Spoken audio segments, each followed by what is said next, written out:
Hello friends, आपके सामने मैं पीयूष कुमार पांडे एक नए टॉपिक के साथ प्रस्तुत हुआ हूं, जो टॉपिक आपको किसी भी प्रतियोगी परीक्षा के लिए बहुत ही महत्वपूर्ण टॉपिक है।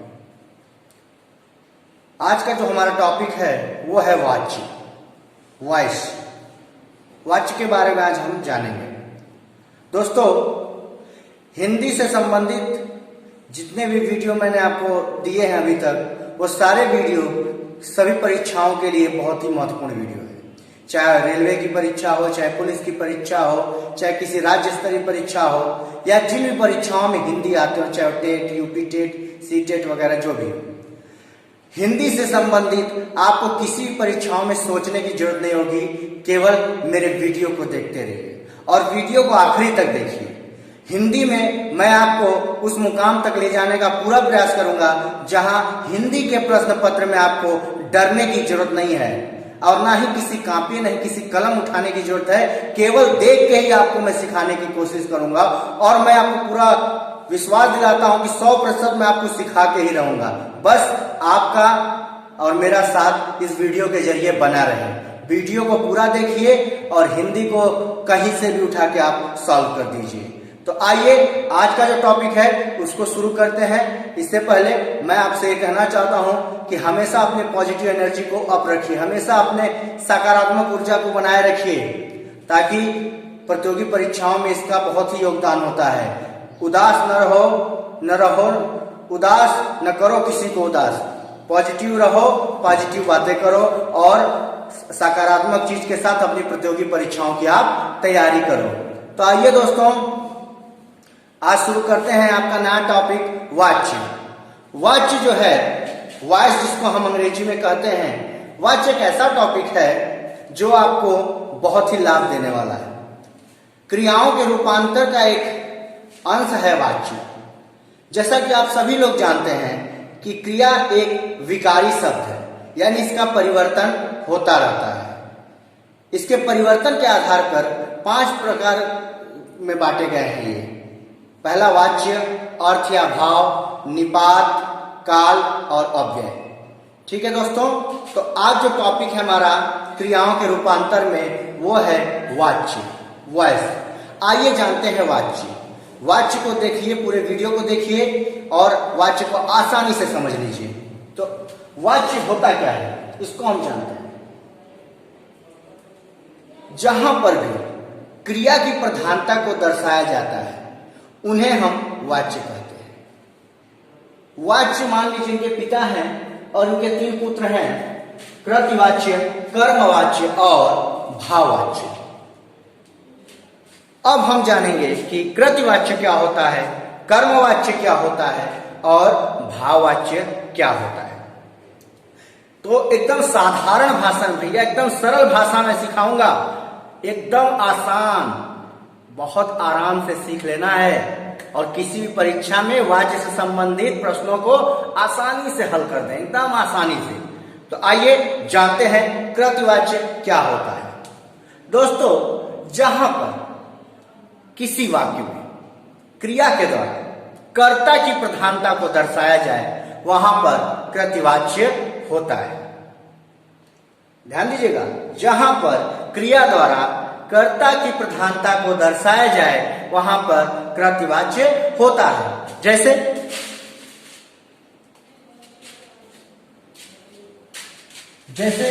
एक उदाहरण मैं आपको देता हूं।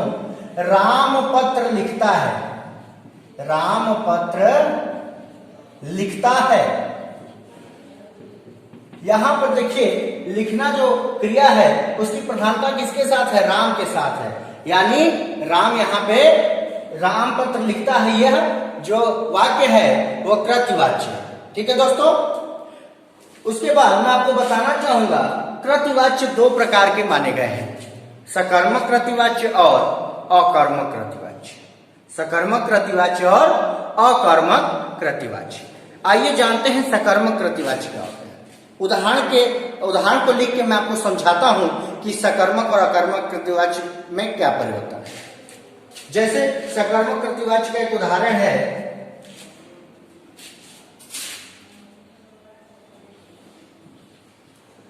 गोपाल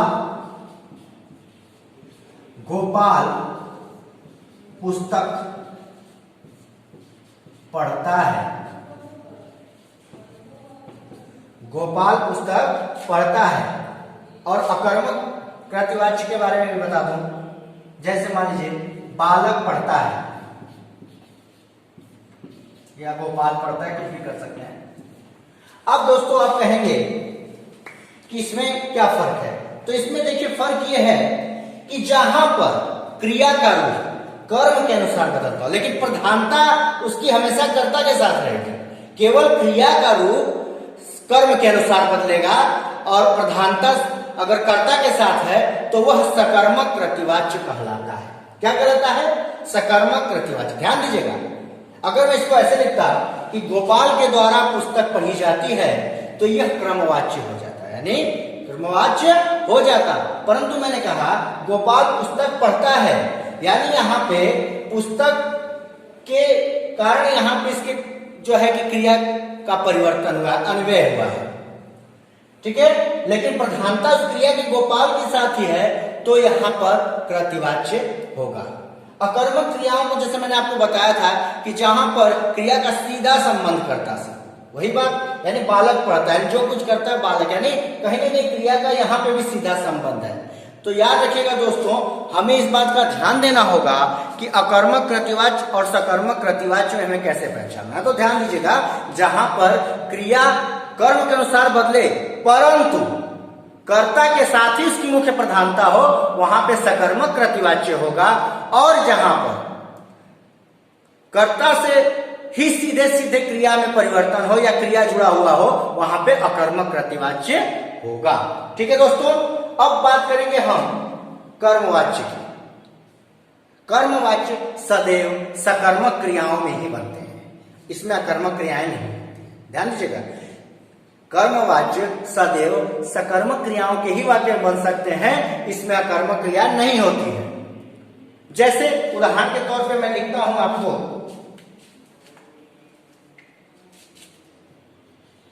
राम के द्वारा। देखिए दोस्तों, मानक हिंदी में द्वारा अब ऐसे लिखा जाता है जैसे कि पहले हम लोग पढ़ते थे द्वारा, तो मानक हिंदी में इसको भी द्वारा ही कहा जाता है, इसका ध्यान दीजिएगा। राम के द्वारा पत्र लिखा जाता है। राम के द्वारा पत्र लिखा जाता है, यानी यहां पे क्रिया की प्रधानता कर्म के साथ यानी पत्र के साथ दर्शाई गई है। तो आपको वाक्य में इतना ध्यान देना है कि वाक्य के ऊपर आपको ज्यादा फोकस करना है, वाक्य को पकड़ना है। तो क्या है, राम के द्वारा पत्र लिखा जाता है, राम के द्वारा पत्र लिखा जाता है। ठीक है, अगर मैं कहता राम पत्र लिखता है तो ये कृतवाच्य हो जाता है, लेकिन राम के द्वारा पत्र को लिखा जाता है या पत्र लिखा जाता है, यह हमेशा कर्मवाच्य होगा, क्योंकि यहां पर क्रिया की प्रधानता कर्म के साथ दिखाई गई। यानी जहां पर क्रिया की प्रधानता कर्म के साथ हो वहां पे कर्मवाच्य होता है। ठीक है दोस्तों, यानी क्रिया जहां पे कर्म की प्रधानता को दर्शाए वहां पर कर्मवाच्य होता है। ठीक है दोस्तों, आइए अब बात करते हैं हम लोग भाववाच्य की। ध्यान दीजिएगा, भाववाच्य की। लेकिन वाच्य के लिए आपको बहुत सारे वाक्यों को करना पड़ेगा, बहुत आसान है। बस इस चीज को आप ट्रिक को पकड़ लीजिए, इसके बाद आपको कुछ है नहीं वाक्य में, आप एकदम आसानी से उसको कर सकते हैं। तो आइए अब देखते हैं भाववाच्य क्या होता है। देखिए, जैसे कि आप सभी देख रहे हैं, कृतवाच्य में भी हमें इसके नाम से ही पता चल रहा था कि कर्ता के साथ इसका संबंध क्रिया का है। कर्म में भी हमें पता चल रहा था कि क्रिया के साथ कर्म का प्रधानता है, और भाव में भी ऐसा ही है, जहां पे भाव के साथ क्रिया की प्रधानता। और भाववाच्य सदैव अकर्मक क्रिया में बनती है, कभी सकर्मक क्रिया में नहीं बनती, इस बात का ध्यान रखिएगा। भाववाच्य सदैव अकर्मक क्रिया में बनती है, कभी भी सकर्मक क्रिया में नहीं बन सकती है। ठीक है, जैसे इसका उदाहरण है कि गाया नहीं जाता। गाया, चलिए यहां पर मैं लिख देता हूं मित्रों, देखिएगा, गाया नहीं जाता, गाया नहीं जाता, ये भाववाच्य है। यहां पे ना ही कर्म है ना ही कर्ता है। बैठा नहीं जाता,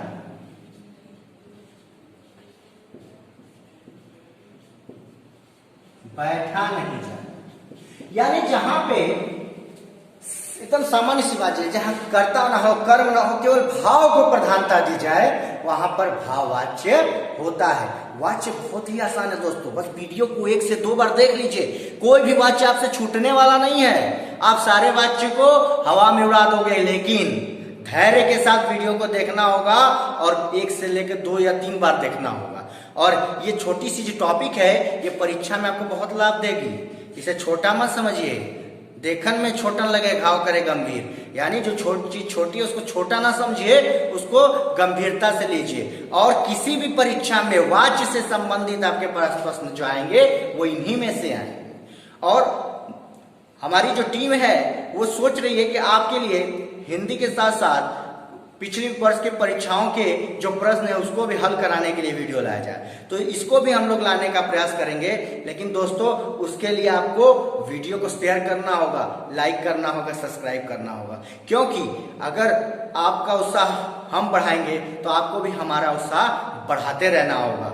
ठीक है दोस्तों, तो आज हमारा जो टॉपिक था वो वाच्य था, और वाच्य बहुत ही आसान टॉपिक है। केवल 1 बार से 2 बार देख लीजिए वीडियो को, मत कलम उठाइए, मत किताब उठाइए, कोई जरूरत नहीं है। लेकिन धैर्य से देखने की जरूरत है, धैर्य से सुनने की जरूरत है। मेरी बातों को आप बस सुन लीजिए, तो भी मैं आपको गारंटी दे रहा हूं कि 100% वाच्य आपकी जेब में होगा। और जेब में होगा ये मैं अभी कह रहा हूं, और जेब में है ये आप मेरी कई बार वीडियो देखने के बाद कहेंगे। ठीक है दोस्तों, तो वाच्य को एक बार फिर साधारण तरीके से मैं समझा देता हूं कि कृतिवाच्य क्या होता है। जहां पर क्रिया की प्रधानता कर्म के साथ दर्शाई जाए उसे हम कृतिवाच्य कहते हैं। ये 2 प्रकार के होते हैं, सकर्मक कृतिवाच्य और अकर्मक कृतिवाच्य। जहां पर क्रिया कर्म के अनुसार बदलता है परंतु क्रिया की प्रधानता कर्ता के साथ ही हो, वहां पे सकर्मक कृतिवाच्य होता है। और जहां पर कर्ता का सीधा सीधा संबंध यानी सीधा सीधा प्रधानता क्रिया कर्ता के साथ दिखाए, वहां पर अकर्मक कृतिवाच्य होता है दोस्तों। इसके बाद कर्मवाच्य के बारे में हम लोग बात करेंगे। तो कर्मवाच्य क्या होता है दोस्तों, इसके नाम से ही सिद्ध हो रहा है, जहां पर क्रिया की प्रधानता कर्म के साथ हो वहां पर कर्मवाच्य होता है। मेरे द्वारा पतंग उड़ाया गया, ये कर्मवाच्य। मैंने पतंग उड़ाया, ये कृतिवाच्य। ठीक है दोस्तों, तो इसमें सारा खेल क्रिया का है। आप जिस भी वाक्य को पढ़िए उसमें बस ध्यान देना आपको कि कर्म किसकी प्रधानता को दर्शा रहा है, और आपको ये वाच्य नामक जो टॉपिक है ये आराम से समझ में आ जाएगा। ठीक है, उसके बाद भाववाच्य, जहां पे न कर्ता है न कर्म है, क्रिया की प्रधानता भाव के साथ जोड़ी गई है, वहां पे भाववाच्य होता है। ठीक है दोस्तों, तो वाच्य का ये 100% है। मैंने छोटा सा वीडियो आपको दिया, एकदम छोटा सा, लेकिन नंबर में बहुत बड़ा है। जब इसको आप समझ लेंगे फिर आपको परीक्षा में कहीं से भी वाच्य के प्रश्न उठा के दे दे, मैं गारंटी दे रहा हूं आप पीछे नहीं हटोगे, आप इसको कर लोगे। तो वीडियो को देखते रहिए और धैर्य को बनाए रखिए और हमेशा पॉजिटिव रहिए, है ना। न रहो न निराश करो मन को, कुछ काम करो, कुछ काम करो, जग में रहकर कुछ नाम करो। जो बनना है उसी का सपना दिखना चाहिए 24 घंटा दोस्तों, तभी आपके अंदर वो पॉजिटिव एनर्जी आएगी। अपने आप को निखारना है तो फिर वही पागलपन लाना होगा। मुझे बनना है, मुझे बनना है और मुझे ही बनना है। ठीक है दोस्तों, तो हिंदी के इस छोटे से टॉपिक में आप लोगों का ये वाच्य मैंने प्रस्तुत किया, और ये वाच्य आपने अगर पढ़ डाला तो आपकी लाइफ झींगा लगा। ठीक है दोस्तों, तो जय हिंद, नमस्कार।